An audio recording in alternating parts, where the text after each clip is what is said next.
हैं, जो है सूर्य से अधिक ज्योतिमान, वहाँ यीशु कर रहा तैयार सबके लिए एक रहने का स्थान। थोड़ी देर में वहाँ प्यारो जाके हम सब मिलेंगे, थोड़ी देर में वहाँ प्यारो जाके हम सब मिलेंगे।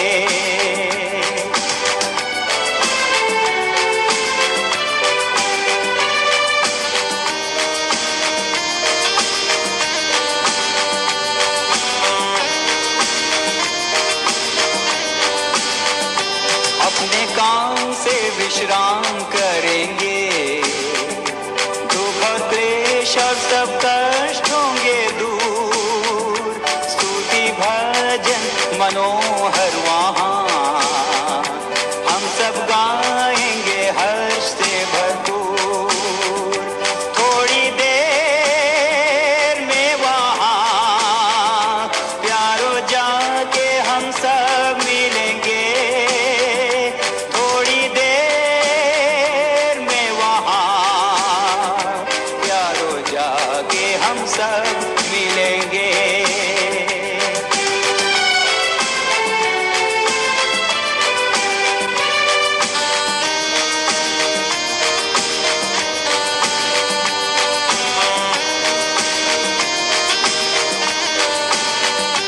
यीशु के साथ रहेंगे वहाँ, संतों के साथ रहेंगे वहाँ, फिर ना होगा संताप और विलाप, यीशु पोंछेगा आंसू वहाँ।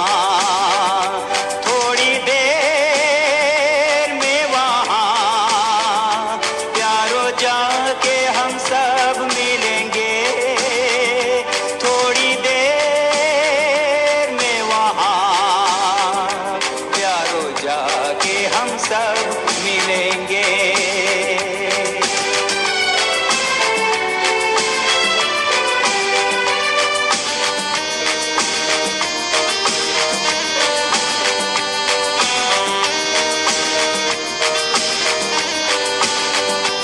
उस देश के आनंद के सामने इस पृथ्वी का आनंद कुछ नहीं, उस देश के मीठे गान के सामने इस पृथ्वी का संगीत कुछ नहीं।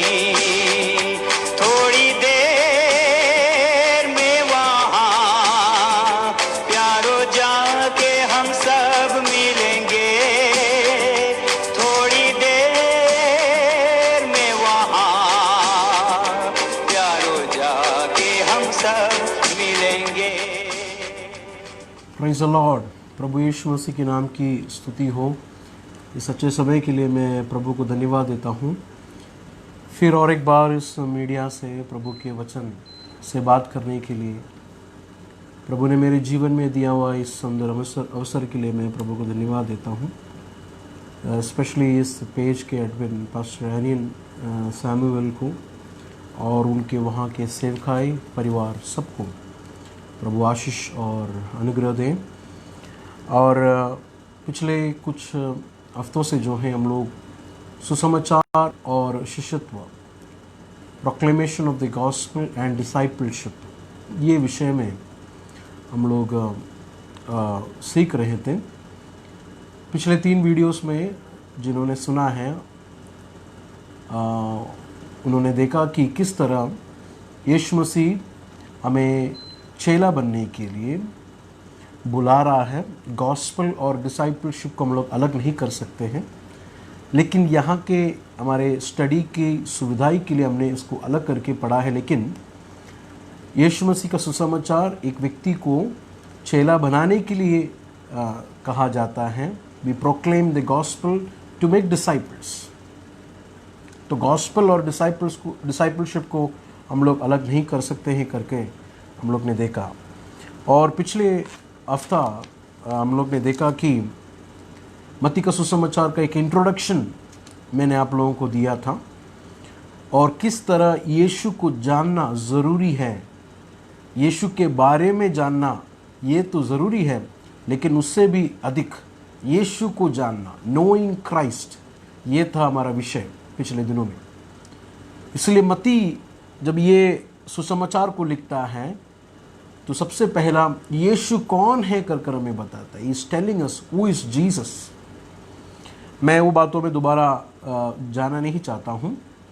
यीशु को जाना हुआ व्यक्ति, the one who has known Jesus will follow him, उसके पीछे उसको सीखकर उसके जैसा बनने के लिए चलने वाला व्यक्ति है चेला, ने तो शिष्य कर हम लोग ने देखा। और चौथा अध्याय का 19 से लेके हम लोग ने पढ़ा कि यीशु मसीह ने किस तरह पहली दफ़ा अपने चेलों को बुलाया कर हम लोग ने देखा। उन्होंने अपनी कश्ती को, उन्होंने अपने पिता को, नाव को, सबको छोड़कर यीशु के पीछे हो लिए कर वो भी हम लोग ने पिछले हफ्ता देखा। पिछले दिनों में हम लोग ने सुना हुआ बात में 3 बातें जो आप लोग को याद होगा। सबसे पहली बात, एक चेला जो है, एक शिष्य जो है, इज कमिटेड, प्रतिबंध। दूसरा हम लोग ने देखा कि आज्ञाकारी, तुरंत यीशु की आवाज़ को सुना और यीशु के बातों को सुनकर तुरंत इन्होंने निर्णय लिया यीशु के पीछे जाने का। तो we can see obedience there, आज्ञाकारी है एक चेला। और तीसरा हम लोग ने देखा कि प्राथमिकता, प्रायोरिटी, एक डिसाइपल का प्रायोरिटी यीशु का कॉलिंग है। यीशु ने उसको बुलाया, उस बातों का सबसे, उसके जीवन में सबसे पहला प्राथमिकता वो देता है। हमने यहाँ पर देखा कि पतरस ने अपने नाव को, अपने बिजनेस को छोड़ दिया। उसके बाद हम लोग देखते हैं कि यूहन्ना और जबदी के यूहन्ना और याकूब जबदी के बेटे जो हैं, अपने पिता को भी छोड़ दिया। They left their fathers and the business and immediately followed Jesus. तुरंत ही यीशु के पीछे हो लिए कर हम लोग ने पिछले हफ्ता देखा। वो 3 बातों में से चौथा एक बात भी आप लोग के सामने आपके बताकर जो है मैं तुरंत आगे की आज के मनन की ओर हम लोग जाएंगे। मैंने बताया कि चेले का 3 विशेष गुण। सबसे पहला प्रतिबंध, कमिटेड। सेकंड जो है आज्ञाकारी, ओबीडियंट। तीसरा जो है प्राथमिकता, प्रायोरिटी। और चौथा ये है भरोसा, ट्रस्ट। एक डिसाइपल का उस परमेश्वर पर उसका भरोसा।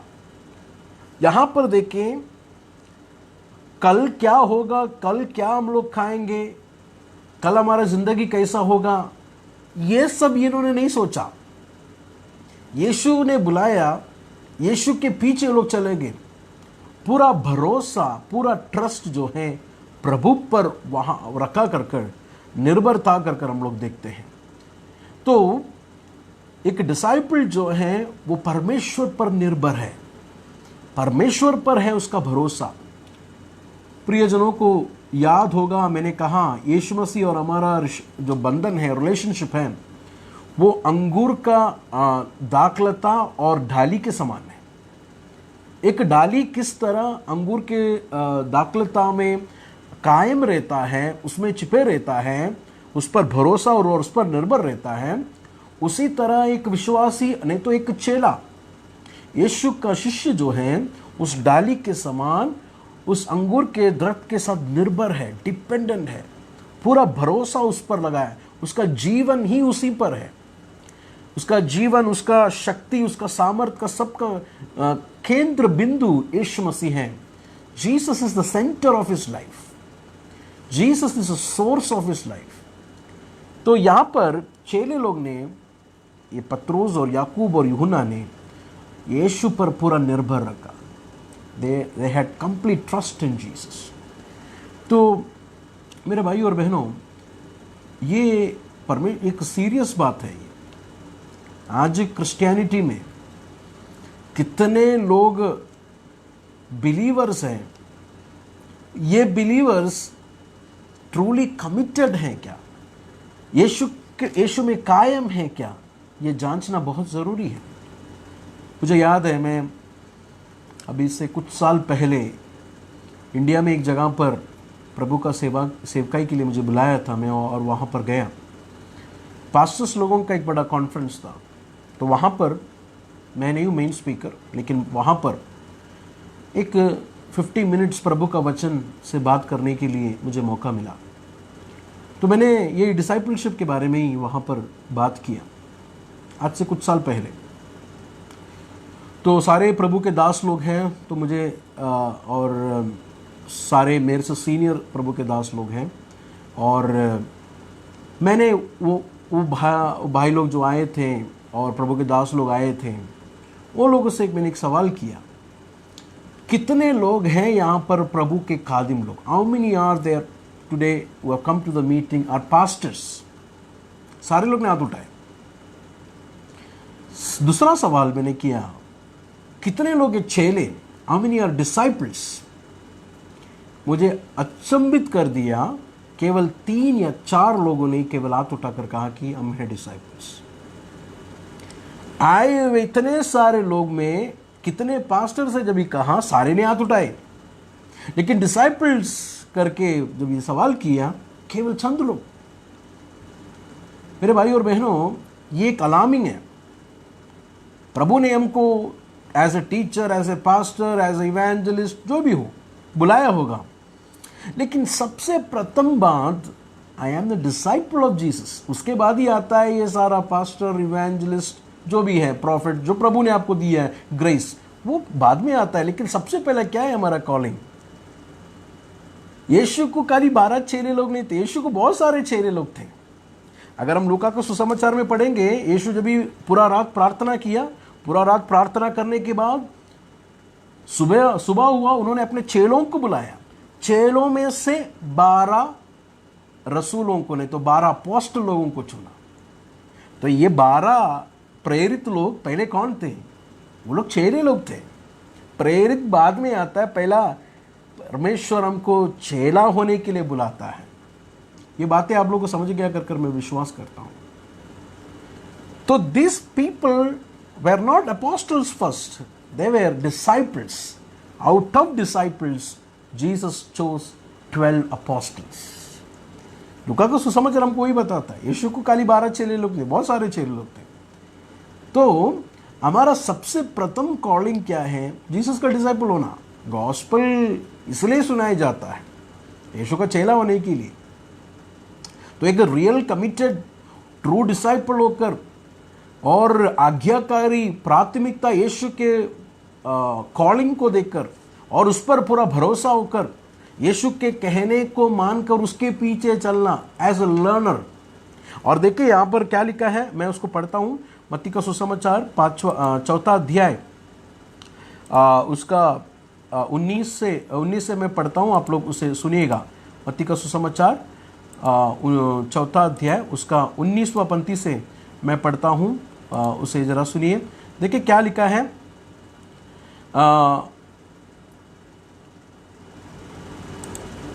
मत्ती का सुसमाचार 4 अध्याय उसका 19 वचन से।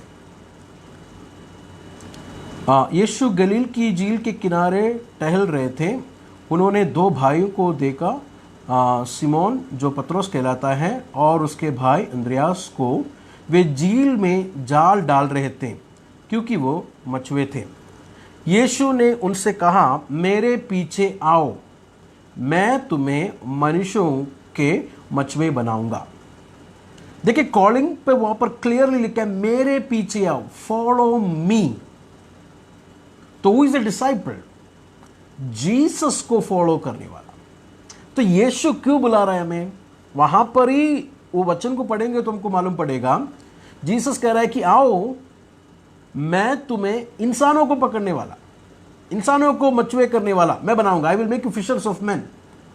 इन अदर वर्ड्स, मैं तुम्हें मेरे जैसा बनाने वाला हूं, इसलिए मैं तुम्हें बुलाया हूं। अगर आप यूहन्ना का सुसमाचार 20वां अध्याय में आएंगे, वहां पर लिखा है कि जिस तरह पिता ने बेटे को भेजा है, उस तरह बेटा अपने लोगों को भेज रहा है। यीशु कह रहा है अपने चेलों से, जिस तरह बाप ने मुझे भेजा है, उसी तरह मैं भी तुम्हें भेजता हूं। The same mission.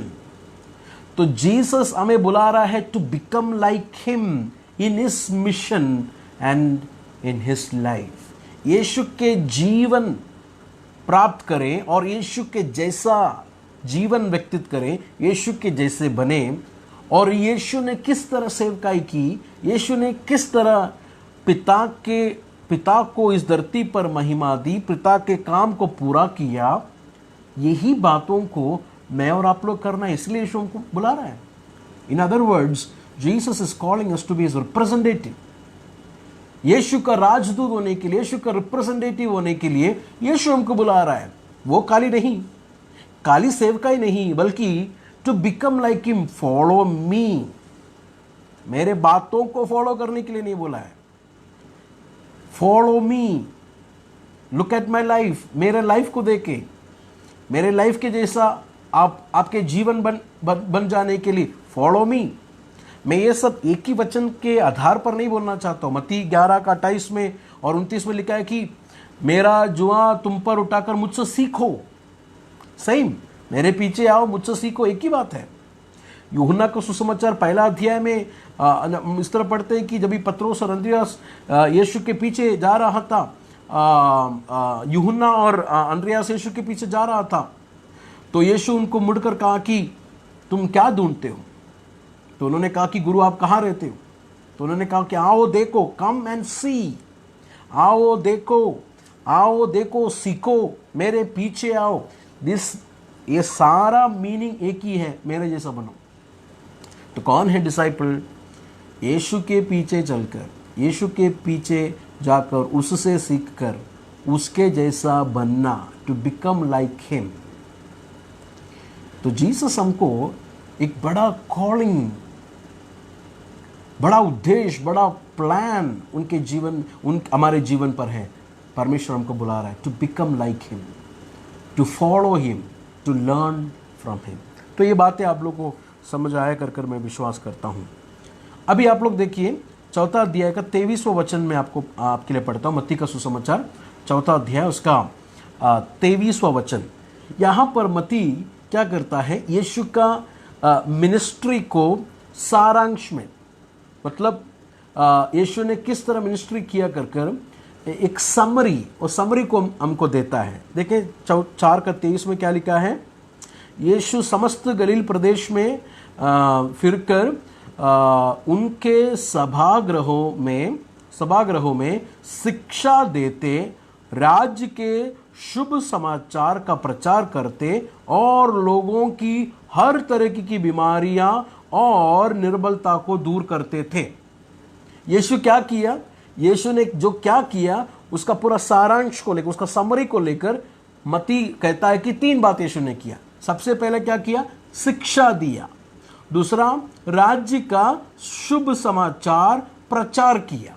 दूसरा, बीमारी और निर्बलता को दूर किया। 3 बातें, टीचिंग, प्रीचिंग, हीलिंग। आप लोग ने गौर किया? यीशु का मिनिस्ट्री का सारांश उठा के देखेंगे तो ये 3 है, प्रीचिंग, टीचिंग, हीलिंग। केवल हीलिंग नहीं था। आज केवल हीलिंग मिनिस्ट्री को लेकर मिनिस्ट्री चलाने वाले लोगों से मुझे ये कहना है कि यीशु केवल हीलिंग मिनिस्ट्री नहीं किया। हीलिंग करने वाला प्रभु है, चंगा करने वाला प्रभु है। मैं उस चंगा करने वाला प्रभु पर विश्वास करता हूं, लेकिन मेरे प्रभु ने खाली चंगाई का काम नहीं किया। यीशु वहां पर शिक्षा दिया, टीच किया, प्रीच किया। देखें, यीशु ने किया वह 3 बातों में 2 बात तो प्रीचिंग और टीचिंग था। केवल हीलिंग देकर लोगों को मेरे पीछे आओ करके बोलने वाला यीशु नहीं है। यीशु सुसमाचार प्रचार किया, राज्य का शुभ समाचार प्रचार किया। प्रभु का राज्य आया है, प्रभु दिलों में राज करना चाहता है। दिलों को तैयार करो, तौबा करो, मन फिराओ, मेरे पीछे आकर मेरा चेला बनो। प्रभु आपके दिलों को राज करना चाहता है। ये शुभ समाचार यीशु ने प्रचार किया। प्रचार केवल नहीं किया, बल्कि प्रचार को सुनकर रिस्पॉन्ड करने वाले, प्रचार को सुनकर उसके पीछे आने वाले को यीशु ने शिक्षा दी, टीच किया। फिर बीमार पड़े हुए लोग, अस्वस्थ में पड़े हुए लोग, और निर्बलता में लोग, उनको चंगाई दी। जीसस हर लोगों को चंगाई नहीं दिया, हर बीमारी को ठीक नहीं किया, हर मुर्दे को नहीं जिलाया यीशु मसीह, क्योंकि उनका उद्देश्य बीमारी को चंगा करने के लिए नहीं था। उनका उद्देश्य इंसान जो खो गया था उनको उद्धार करने के लिए, उनको उद्धार देने के लिए यीशु मसीह इस जगत पर आए। उसके लिए सबसे प्रथम यीशु ने क्या किया? सिखाया कि ये कौन है, हु इज गॉड, कौन है परमेश्वर करके सिखाया। फिर उसके बाद शिक्षा ही दी, ये परमेश्वर कौन है। यूहन्ना का सुसमाचार पहला अध्याय उसका 18 वचन में जीसस का मिशन को वहां पर यूहन्ना बड़े अच्छे तरीके से हमको बताता है। यूहन्ना का सुसमाचार पहला अध्याय उसका 18 वचन में पढ़ता हूं, किसी ने कभी परमेश्वर को नहीं देखा, पर एकलौता पुत्र ने जो स्वयं परमेश्वर है और जो पिता के गोद में है उसको प्रकट किया। यीशु मसीह क्या किया? Who is God, ये पिता कौन है कर कोई पिता को नहीं जानता था, कोई पिता को नहीं समझता था। अज्ञान, इग्नोरेंट पीपल, लोगों को परमेश्वर कौन है नहीं पता, परमेश्वर का कार्य क्या है नहीं पता। ऐसे लोगों को Who is God, कौन है ये पिता कर प्रकट करके दिया जीसस ने अपने कामों से और अपने वचनों से। केवल चंगाई देकर जाने का काम नहीं था यीशु मसीह का। हमने देखा यीशु ने प्रचार किया और यीशु ने शिक्षाएं दी। क्यों? ताकि इन शिक्षाओं में से और इन प्रचारों में से Who is God, ये पिता कौन है कर लोगों को प्रकट कर रहे थे। तो यहाँ पर हम लोग ने देखा कि यीशु मसीह का मिनिस्ट्री को सारांश में, समरी में कहता है कि उन्होंने ये 3 बातें की, शिक्षा, राज्य का शुभ समाचार प्रचार किया और बीमारी और निर्बलता को यीशु मसीह ने दूर किया कर हम लोग देखते हैं। मेरे प्रियजनों, मत्ती का सुसमाचार में मैं ज़्यादा रुक कर ये डिसाइपलशिप करके ये टीचिंग मैं करना चाहता हूँ। मैंने जिस तरह मत्ती का सुसमाचार के इंट्रोडक्शन में कहा, हर एक विश्वासी हर एक सुसमाचार अलग अलग रीति से एक एक करके पढ़ना चाहिए, उसे सीखना चाहिए, क्योंकि हर एक सुसमाचार में यीशु मसीह का एक पूरा रेवलेशन, यीशु मसीह क्या है, यीशु मसीह कौन है, उसके बारे में हमें अच्छी तरह समझाता है। तो देखिए, मत्ती का सुसमाचार में प्रभु का राज्य, स्वर्ग राज्य करके वर्ड जो है बार बार रिपीट होता है। उसका एक उदाहरण मैं देता हूं। अभी हम लोग ने पढ़ा हुआ वचन में था 4:23 में, मत्ती 4:23 में लिखा है कि राज्य का शुभ समाचार प्रचार, राज्य का, किंगडम। 5वां अध्याय में आएंगे, मत्ती का सुसमाचार 5वां अध्याय में उसका पहला वचन में देखिए, धन्य है वो जो मन के दीन है, क्योंकि स्वर्ग का राज्य उन्हीं का है। तो मत्ती का सुसमाचार में राज्य के बारे में, किंगडम के बारे में बहुत जहां पर बताया गया है। किंगडम क्या है ये? और आप लोग गौर किया होगा, स्वर्ग का राज्य कर मत्ती इंट्रोड्यूस करता है, परमेश्वर का राज्य करके नहीं बोलता है, स्वर्ग का राज्य, किंगडम ऑफ हेवन। क्या स्वर्ग का राज्य और परमेश्वर का राज्य अलग अलग है क्या, या एक ही है? ये एक ही है। मत्ती का सुसमाचार 19वां अध्याय उसका 23 और 24 वचन जब भी हम लोग पढ़ेंगे, मत्ती का सुसमाचार 19वां अध्याय उसका 23 और 24 को मैं पढ़ता हूं, गौर से सुनिएगा। वहां पर ये बात को इंटरचेंजेबली मत्ती यूज करता है, स्वर्ग का राज्य और परमेश्वर का राज्य एक ही है कर हमें बताता है कर हम लोग देखते हैं। जरा उस वचन को हम लोग जरा पढ़ते हैं। मत्ती का सुसमाचार 19वां अध्याय 23 से लेके 24 तक। तब यीशु ने अपने चेलों से कहा, मैं तुमसे सच कहता हूं कि धनवान का स्वर्ग के राज्य में, देखिए वहां पर वर्ड स्वर्ग के राज्य में प्रवेश करना कठिन है। तो 23 में यीशु मसीह स्वर्ग का राज्य करके कहता है। अभी 24वां वचन देखें, फिर तुमसे कहता हूं कि परमेश्वर का राज्य, परमेश्वर के राज्य में धनवान का प्रवेश करना से ऊंट का सुई। तो वो वचन में 24 में लिखा है कि परमेश्वर का राज्य, 19 वचन में लिखा है कि स्वर्ग का राज्य। तो दोनों एक ही है, स्वर्ग का राज्य हो परमेश्वर का राज्य हो, दोनों एक ही है। फिर क्यों मत्ती ने स्वर्ग का राज्य कहा? क्योंकि यहूदी लोगों के लिए लिखा है ये सुसमाचार, मत्ती का सुसमाचार। वो लोग परमेश्वर के नाम बड़े पवित्रता से लेते हैं, इसीलिए मत्ती जो है परमेश्वर करके, गॉड करके वर्ड को वहां पर हटाकर स्वर्ग का राज्य को बार बार इस्तेमाल करता है। एनीवे, तो क्या है स्वर्ग का राज्य? What is kingdom of haven? या ऐसा कोई राज्य है क्या? ऐसा कुछ राज्य प्रैक्टिकल है क्या? हमारा सब्जेक्ट नहीं बोलना, डिसाइपल। एक चेला के जीवन में आए वो परिवर्तन उसका कपड़ा बदला नहीं है। एक चेला का जीवन में आया वो परिवर्तन उसका नाम बदला नहीं है।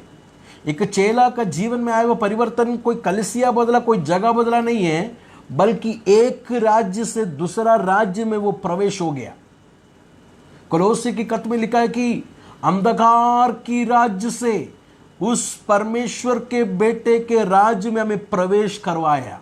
तो हम लोग पहले एक राज्य में थे, वो राज्य से, वो अंधकार का राज्य था, वहां का राजा शैतान था, वहां का राजा अंधकार का अधिकारी था। वो राज्य से यीशु मसीह ने हमें का, नहीं तो परमेश्वर यीशु मसीह का राज्य में, बेटे के राज्य में हमें ट्रांसलेट किया, नहीं तो प्रवेश करवाया।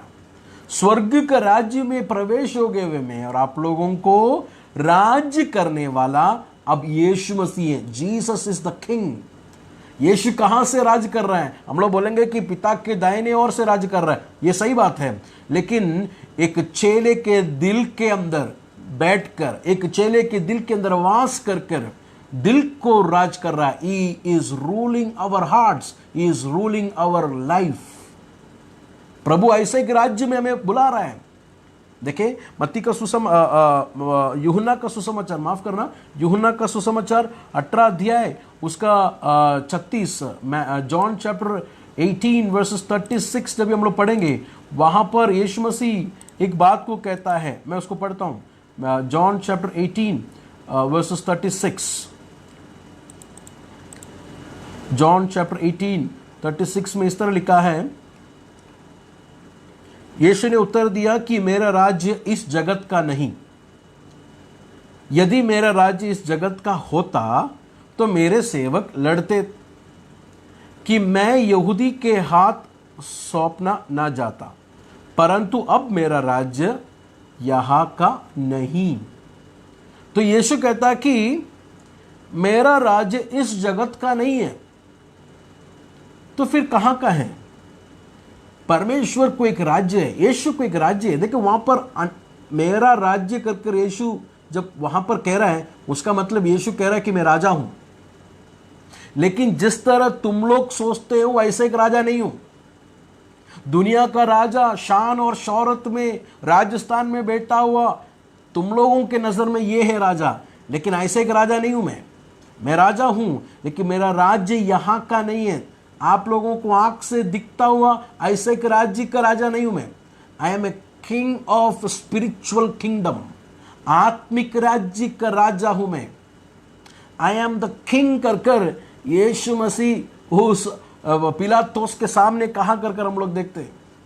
पिलातोस घबरा गया सुनकर, जीसस इज द किंग। यीशु किधर राज्य करता है? हमारे दिलों से राज्य करता है। चेले का सबसे बड़ा गुण यह है, उसका लाइफ को राज्य करने वाला एक राजा है। Jesus is the king who is ruling through his life from his heart. ऐसा एक राज्य में परमेश्वर हमको बुला रहा है, ऐसा एक राज्य में हमारा प्रवेश हुआ। तो एक डिसाइपल का लाइफ का ट्रांसफॉर्मेशन क्या है? कपड़ा बदला नहीं है, वेशभूष बाहर एक बदलावट हो गया नहीं, बल्कि उसका राज्य ही बदल गया, उसका राजा ही बदल गया।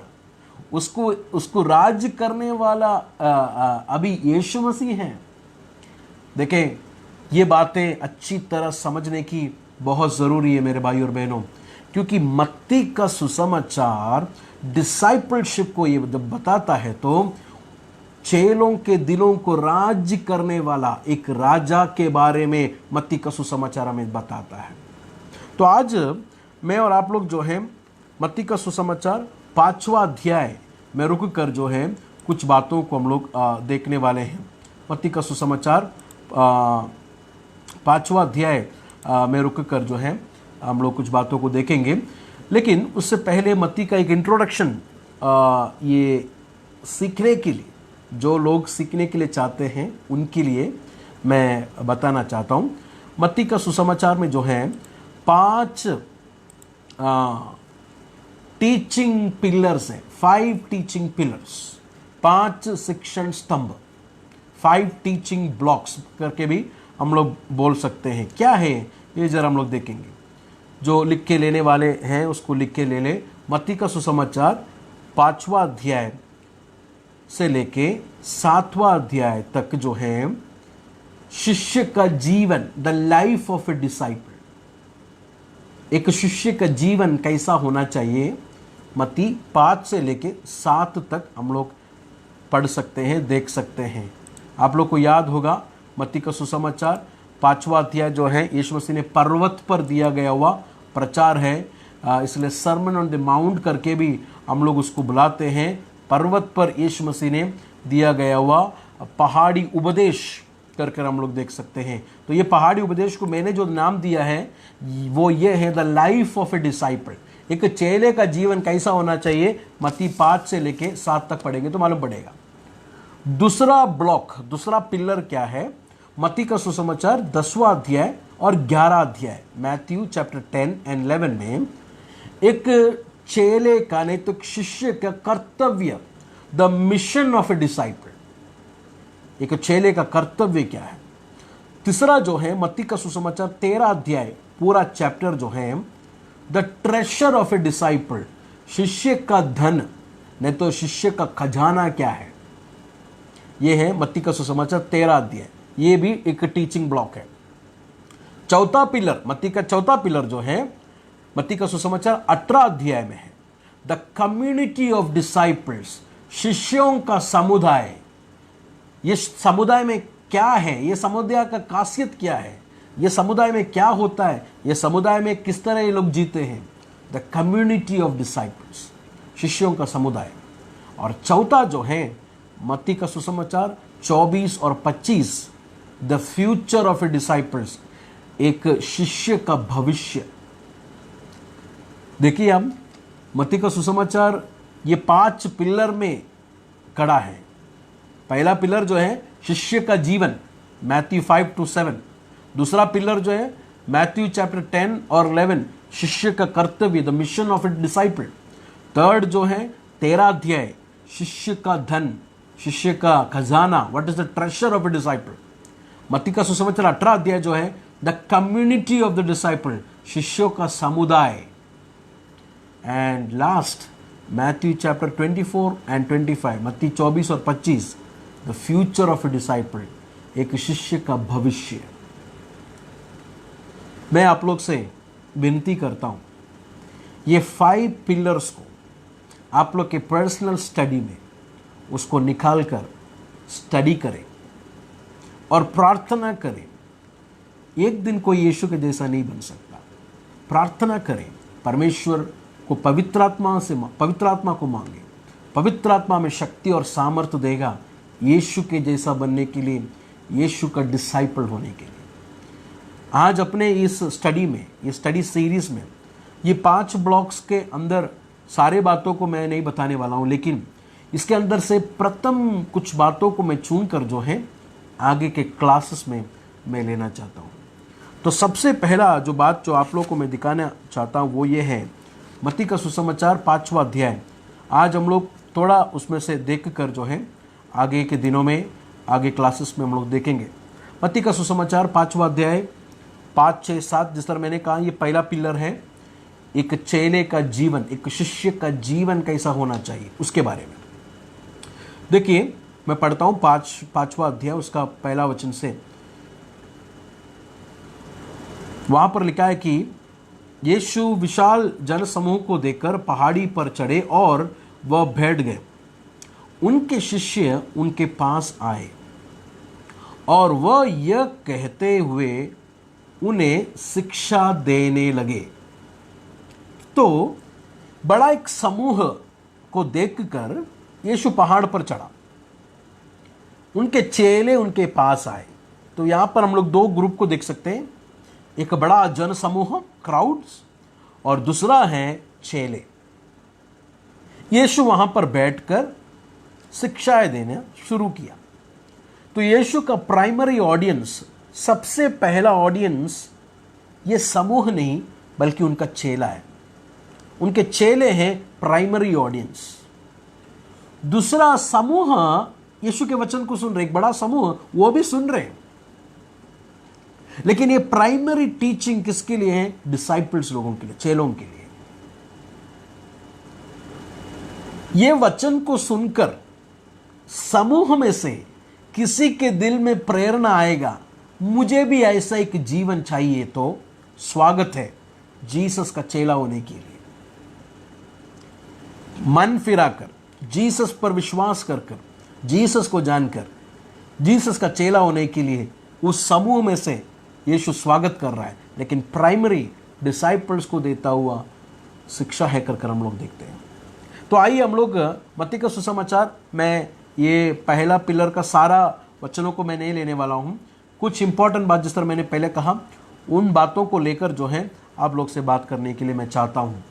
तो देखिए मत्ती का सुसमाचार 3 अध्याय से लेके 10वां पंक्ति वचन तक जो है धन्य धन्य धन्य करके जो वर्ड रिपीट हो रहा है। देखिए पहला वचन में इस तरह लिखा है कि धन्य है वो जो मन के दीन है, क्योंकि स्वर्ग का राज्य उन्हीं का है। मैं जरा पढ़ता हूं उसे, धन्य का वर्ड काली में पढ़ता हूं, तो आप लोग उससे गौर से सुनिएगा। धन्य है वो जो मन के दीन है। दूसरा कहते हैं कि धन्य है वे जो शोक करते हैं। धन्य है वे जो नम्र हैं। धन्य है वे जो धार्मिकता के भूखे और प्यासे हैं। धन्य है वे जो दयालु हैं। धन्य है जिनके हृदय निर्मल हैं। धन्य है वे जो मेल मिलाप कराते हैं। धन्य है वे जो धार्मिकता के कारण अत्याचार सहते हैं। ऐसा धन्य है धन्य है धन्य करके बोला हुआ, रिपीट करता हुआ 3 से लेके 10 तक हम लोग देख सकते हैं। इसे हम लोग धन्य वचन करके कहते हैं, बीएटिट्यूड्स, नहीं तो धन्य वचन। मैं इसका एक इंट्रोडक्शन आज दूंगा, अगले हफ्ता से इसकी गहराई में मैं जाना चाहता हूं। इसका इंट्रोडक्शन आप लोग सुनिएगा। सबसे पहला जो 3 बातें हैं ना, धन्य धन्य धन्य करके 3 जो बोला है ना, ये 3 बातें एक व्यक्ति परमेश्वर के प्रति करता हुआ, बोलता हुआ बातें हैं। देखें पहला 3 को देखेंगे हम। धन्य है वे जो मन के दीन है। उर्दू बाइबल में मन नहीं लिखा है, बल्कि धन्य है वे जो रूह के दीन है, गरीब है। दीन मतलब गरीब है। धन्य है वे जो मन के दीन है, क्योंकि स्वर्ग का राज्य उन्हीं का है। दूसरा लिखा है कि धन्य है वे जो शोक करते हैं, क्योंकि उन्हें सांत्वना मिलेगी। तीसरा लिखा है कि धन्य है वे जो नम्र हैं, क्योंकि वे पृथ्वी के अधिकारी होंगे। तो ये तीनों बातें एक व्यक्ति परमेश्वर के प्रति बोलता हुआ और परमेश्वर से रिलेट कर कहता हुआ बातें हैं। ये मन में दीन होना, शोक करना और नम्र होना। लेकिन चौथा जो है, ये परमेश्वर उस इंसान के लिए करता हुआ बात है। चौथा जो पॉइंट है वो परमेश्वर इंसान के लिए करता है। क्या है वो चौथा पॉइंट? वहां पर लिखा है, धन्य है वे जो धार्मिकता के भूखे और प्यासे हैं, क्योंकि वो तृप्त किया जाएंगे। मैं उसको अगले हफ्ता समझाऊंगा ये क्या है, लेकिन आज मैं वो स्ट्रक्चर आपको दे रहा हूं। तो पहला वाला 3 वो इंसान परमेश्वर से कह रहा है। चौथा, धार्मिकता का तृप्त उसे करना, यह परमेश्वर उसके लिए कर रहा है।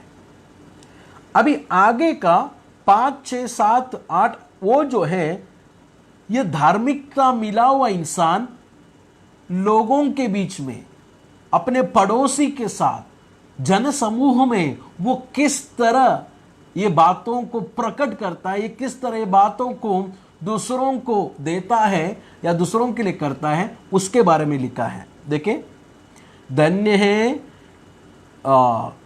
है वे जो दयालु हैं, क्योंकि उन पर दया की जाएगी।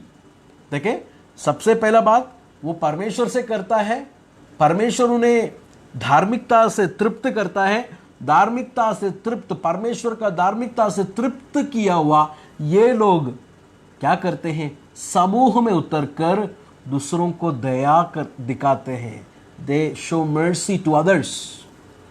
दूसरा क्या है, जिनका हृदय निर्मल है, क्योंकि वो परमेश्वर के दर्शन करेंगे।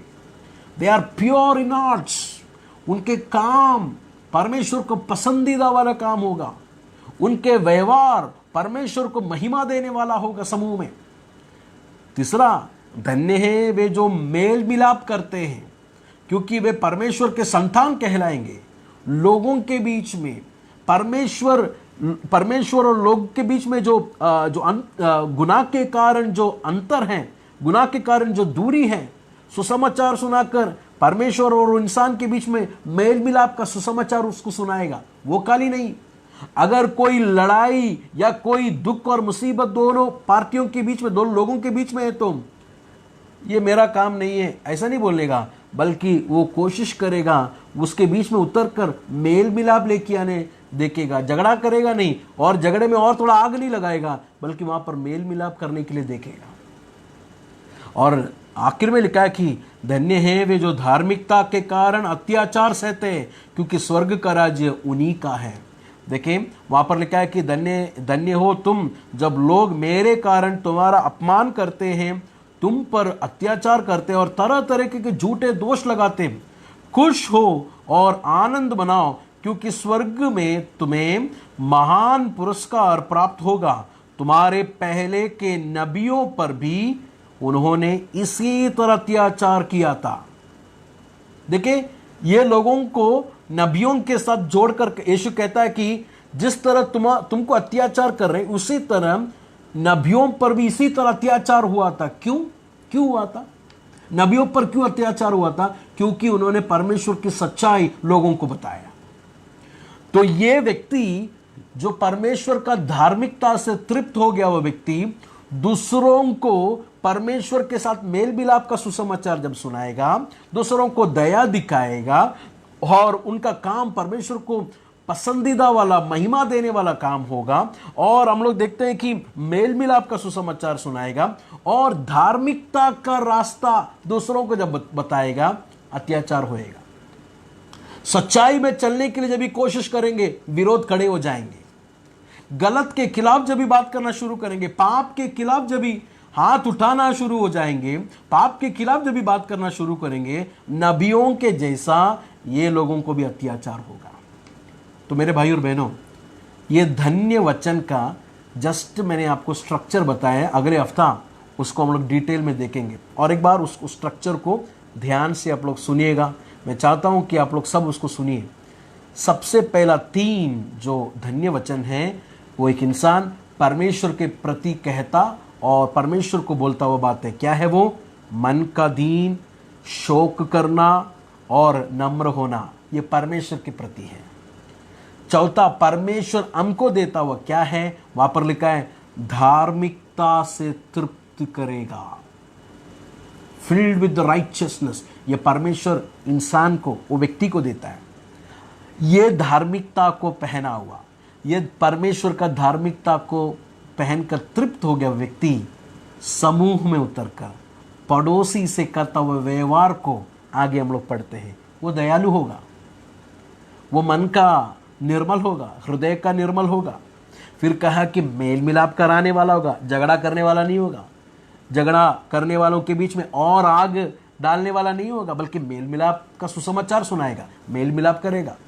आखिर में पढ़ा कि उसका रास्ता धार्मिकता का रास्ता होगा। इसलिए नबियों के जैसा ये भी, इसका भी अत्याचार होगा, होगा कर कर का लिखा है, अपमान होगा करके लिखा है। क्यों? क्योंकि उन नबियों के जैसा गुनाह के प्रति, गुनाह के खिलाफ लोग बात करेंगे, गलत रास्तों के खिलाफ लोग बात करेंगे, सच्चाई के लिए खड़ा रहेंगे। मेरे भाई और बहनों, ये है चेला, दिस इज डिसाइपल। आगे के दिनों में प्रभु का वचन की गहराई में जाने के लिए प्रभु हमको शक्ति और सामर्थ्य दे, और प्रभु का ये सच्चाई को जब पढ़ने के वक्त ऐसा नहीं बोले दिस इज इम्पॉसिबल, ये नामुमकिन है, ऐसा नहीं बोले।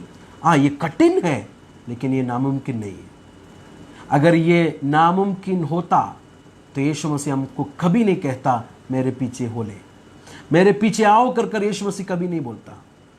ये कठिन है लेकिन नामुमकिन नहीं है। ये कठिन है लेकिन पवित्र आत्मा की सहायता से मैं और आप लोग we can become the followers of Jesus. Yeshu का चेला हम लोग बन सकते हैं। इस वचन से प्रभु आप सबको आशीष और बरकत दे। God bless you all.